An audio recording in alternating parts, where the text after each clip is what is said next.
आपका नेता होगा, गरीबों का नेता होगा। ये आपका लीडर होगा और आपके दरमियान में खड़े होकर मैं जनाब गुड्डू जमाली साहब को कह रहा हूं कि जब अल्लाह और मुबारकपुर की जनता आपको अपने दुआओं से, मोहब्बत और वोट से कामयाब करेगी तो गुड्डू जमाली साहब जब उत्तर प्रदेश की विधानसभा में जाएंगे तो आप उस विधानसभा में मुबारकपुर उत्तर प्रदेश के गरीब, मजलूम, अति पिछड़ा, जिसको दबाया गया, कुचला गया, उनकी आवाज को आपको बुलंद करना पड़ेगा। उत्तर प्रदेश की विधानसभा को मजलूमों और कमजोरों की आवाज उठाना पड़ेगा और मुझे यकीन है कि इंशाअल्लाह ताला गुड्डू जमाली मुबारकपुर की आवाम को शर्मिंदा नहीं करेंगे बल्कि आपकी आवाज को उठाएंगे। तो अब आपको मालूम हो गया कि आप गुड्डू जमाली को जब वोट डालेंगे तो अपने नेता के लिए वोट डालेंगे। कल तक गुड्डू जमाली आपके पास आते थे तो किसी और नेता के बारे में आप उनको सत्ता देते थे। आज ये आपकी लड़ाई है, गुड्डू जमाली की लड़ाई नहीं है, ये आपको नेता बनने की लड़ाई है। मेरे अजीज दोस्तों और बुजुर्गों, ये मुबारकपुर की मुबारक सरजमीन जहां पर जामिअतुल अशरफिया है जो 120 साल पहले उसको कायम किया गया, जहां पर तौहीद की शमा को रोशन किया गया और उस तौहीद की शमा की रोशनी न सिर्फ इस मुल्क में, न सिर्फ बर्रे सगीर में, बल्कि दुनिया के कोने कोने में मिसबाही पहुंच कर तौहीद की शमा को जला है। मेरी खुशकिस्मती है कि मुबारकपुर में जामिया अरेबिया अहयाल उलूम, मदरसा अरेबिया दारुल तालीम और मदरसा बाबुल इल्म भी है। मैं इन तमाम मुदर्रिस को सलाम करता हूं, इनके तमाम जिम्मेदारों को सलाम करता हूं। इनके बुजुर्गों को अगर मौका मिलेगा तो मैं बजाते खुद जाकर उनके हाथ को चूमूंगा और उनके हाथ को लेकर अपने सर पर रखूंगा। अगर वो इजाजत दे तो मैं इन उलमाओं की जूतियों को अपने सर पर उठाकर रखूंगा कि वो जो खिदमत अंजाम दे रहे हो उसको बयान करना भी अल्फाज को नाकाफी हो जाएंगे। मैं सिर्फ दुआ करता हूं कि अल्लाह हमारे उलमाओं को, हमारे मुहद्दिसीन को, मुफ्तियों को अल्लाह सलामत रखे, अल्लाह उनके इल्म से और फैज जारी कराए। मेरे अजीज दोस्तों और बुजुर्गों, जो अहम बात आपके सामने मैं करना चाह रहा था कि इत्तेहाद है, मुत्तहिद रहिए। अगर गुड्डू जमाली को या मजलिस के प्रत्याशियों को कामयाब करना है तो आप तमाम को मुत्तहिद होना पड़ेगा, इत्तेहाद को मजबूत करना पड़ेगा। और याद रखिए हमारी इस बात को कि इत्तेहाद जिंदगी है, इत्तेहाद जिंदगी है और इंतशार मौत है। तो इत्तेहाद जिंदगी देता है और इंतशार मौत देता है।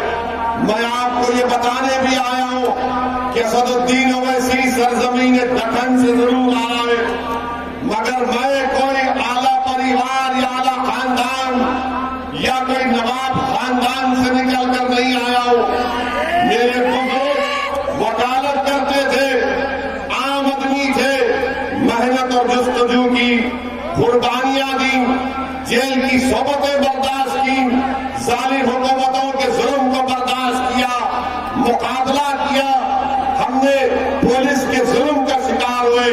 आज असदुद्दीन ओवैसी जो तुम्हारे दरमियान में मुबारकपुर में खड़े होकर मैं अपनी बात को रख रहा हूं, मेरा सियासी सफर आसान नहीं था, मुझे भी जेल जाना पड़ा। मैं कोई रईस ज़ादे का बेटा नहीं हूं, मैं एक गयूर मुसलमान का बेटा हूं, जिसने मुझे ये सिखाया कि हालात का समझौता नहीं करना, जिसने मुझे सिखाया कि सच्चाई को बयान करना,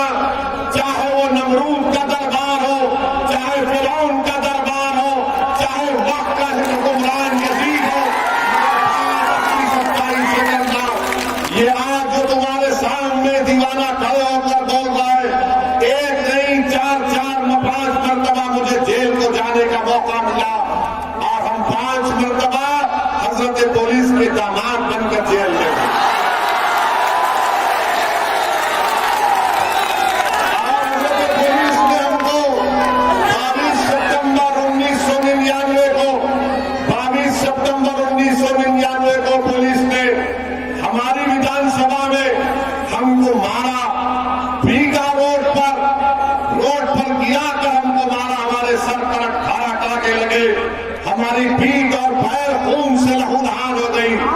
आज हमारा सफर आसान नहीं था। याद रखो मेरे अजीज दोस्तों और बुजुर्गों, जो सच्चाई के रास्ते पर निकलता है, जो अल्लाह रब्बुल इज्जत को खुश करने के लिए निकलता है, उसके रास्ते में तमाम बातिल ताकतें अपने कांटे बिछाते हैं।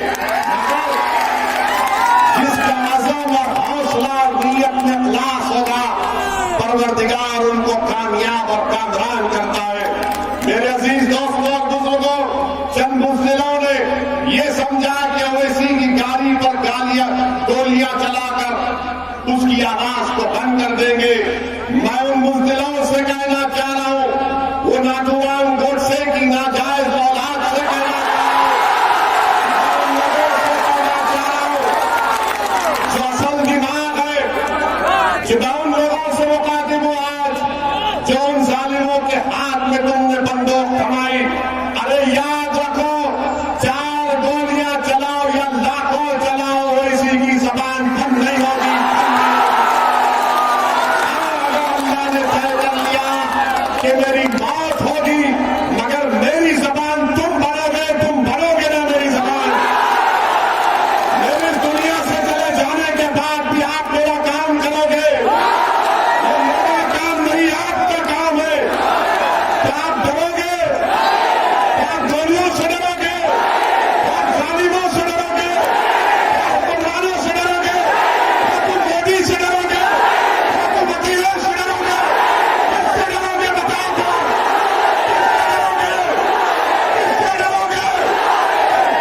जब अल्लाह से डरते तो गुड्डू जमाली तुम्हारा क्या बना बताओ? तुम्हारा भाई, तुम्हारा बेटा, तुम्हारा भतीजा बना। जब तुम रब्बे करीम की मोहब्बत का दावा कर चुके तो तुमने गवाह बना दिया जमीन और आसमान को। तो 7 तारीख के दिन डरना नहीं, पुकार कर जाना पतन के निशान पर पतन जमाना, ये कहकर कि मैं यहां का विधायक बनने वाला हूं। करेंगे जवाब, करेंगे जवाब। मेरे अजीज दोस्तों,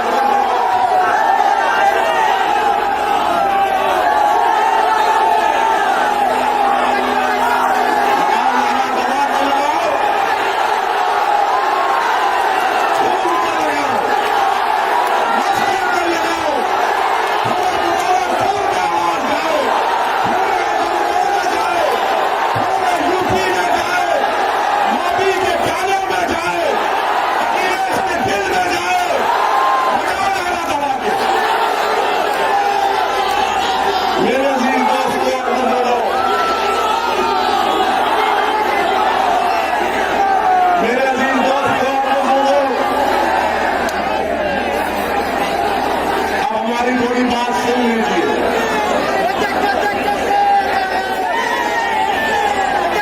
मेरे अजीज दोस्तों और बुजुर्गों, हम आपको बता रहे थे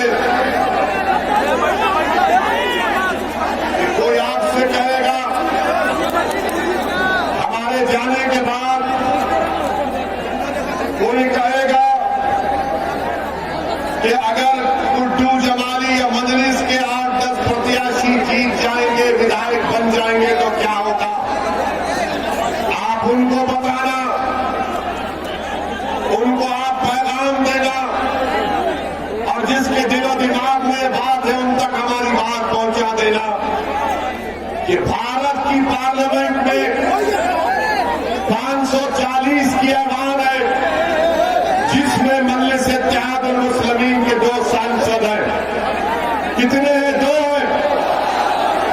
और जब दोनों में से एक खड़े हो जाते हैं पार्लियामेंट में आपकी बात करने के लिए, आपके इंसाफ की बात करने के लिए, गरीब, मजलूम, अति पिछड़ा, दलित की बात करने के लिए, तो क्या होता है? हम जब खड़े हो जाते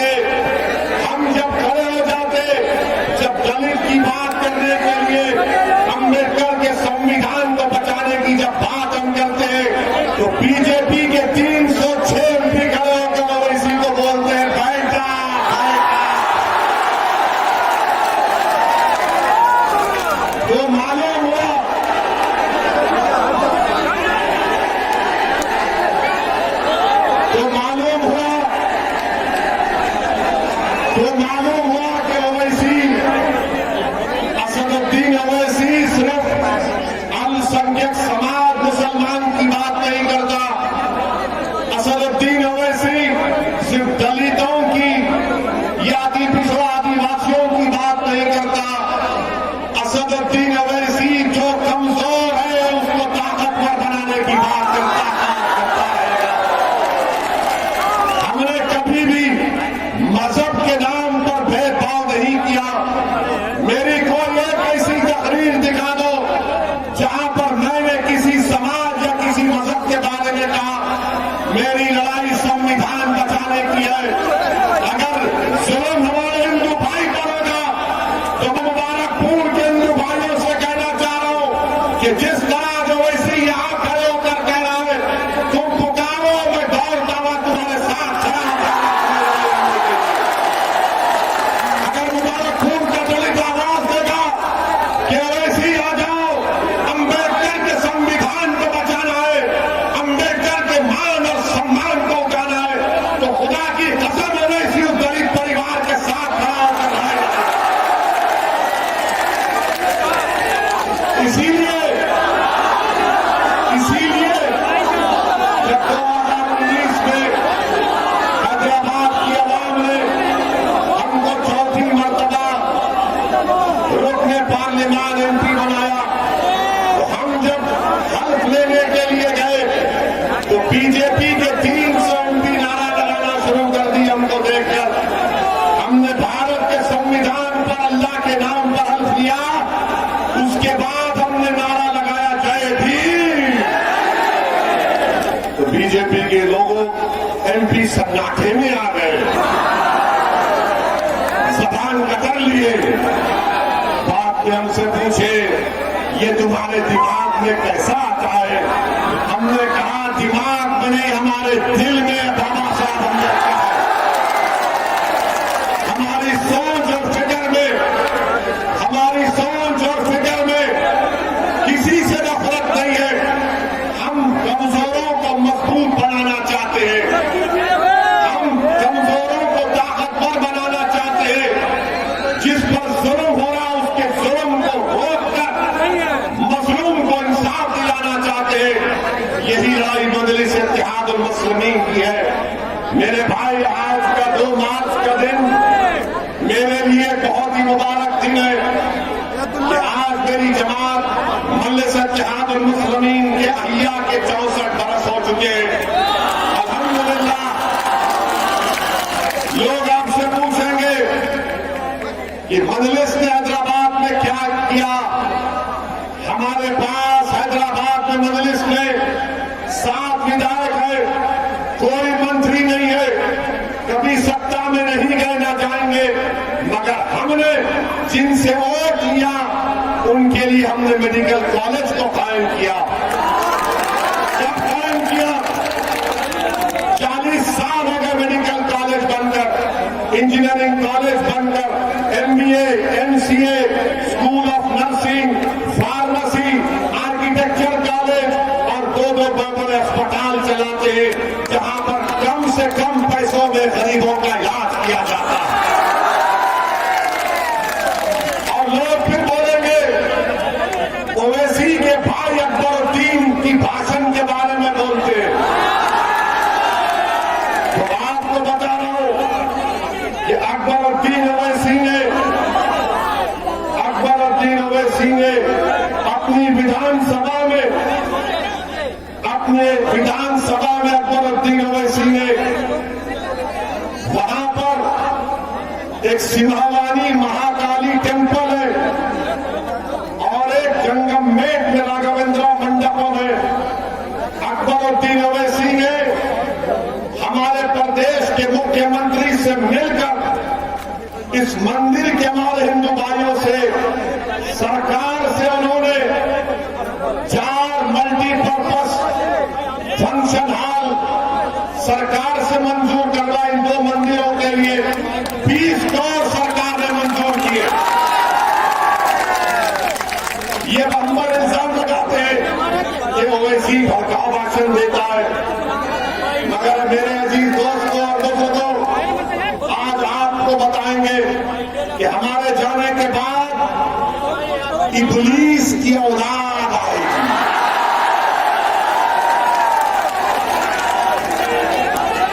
अबू जहल अबू लहब की नाजायज औलाद आएगी।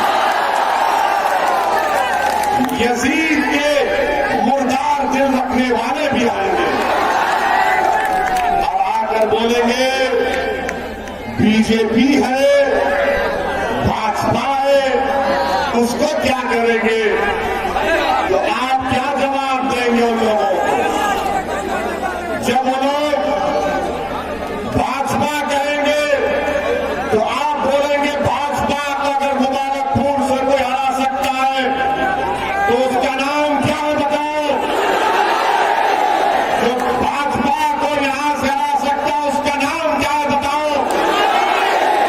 आवाज में और ताकत आनी चाहिए, कहां से भी आनी चाहिए, कहां से भी आनी चाहिए। उसका नाम क्या है बताओ? जो योगी और मोदी को रोक सकेगा उसका नाम बताओ। आप अखिलेश बड़े और छोटे अखिलेश देख लो, जनता ने कह दिया कि 7 मार्च के दिन किसको वोट देंगे, किसको वोट देंगे, किसको वोट देंगे। मेरे अजीज दोस्तों, अब सपा के लोग बोलेंगे ओवैसी तो जज्बाती भाषण देता है, आप भी दो ना अखिलेश,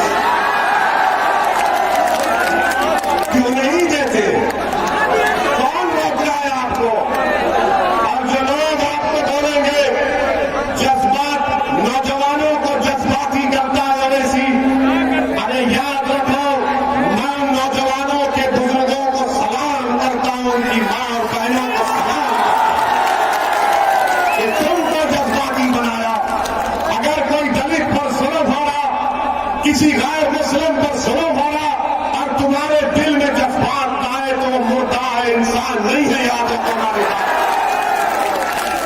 मेरे अजीज दोस्तों और बुजुर्गों, समाजवादी पार्टी अखिलेश यादव, जब इनसे पूछा गया कि कर्नाटका की उस बच्ची ने जो हिजाब और निकाब पहना उस पर कुछ बोले, तो क्या अखिलेश बोले? अखिलेश कुछ बोले? जब अखिलेश से पूछा गया मुस्लिम वोट के बारे में बोलो, तो क्या अखिलेश बोले? अखिलेश नहीं बोले। क्यों नहीं बोले? क्यों नहीं बोले? इसलिए नहीं बोले कि अखिलेश जानते कि आप कैदी हैं उनके। क्या आप उनके कैदी हैं? क्या आप दरी बिछाएंगे? क्या आप दरी बिछाएंगे? क्या आप गुड्डू जमाली को कामयाब करेंगे? क्या आप अखिलेश को हराएंगे? ये बात है, ये बात है। मेरे अजीज दोस्तों और बुजुर्गों, आप थक तो नहीं गए, बोर तो नहीं हुए? वैसे अभियान हम आपको बता रहे, कल शाम में बाद मगरिब बाबुल इल्म में हम फिर आएंगे। भागवत आप आएंगे, आप आएंगे। You love me, I love you.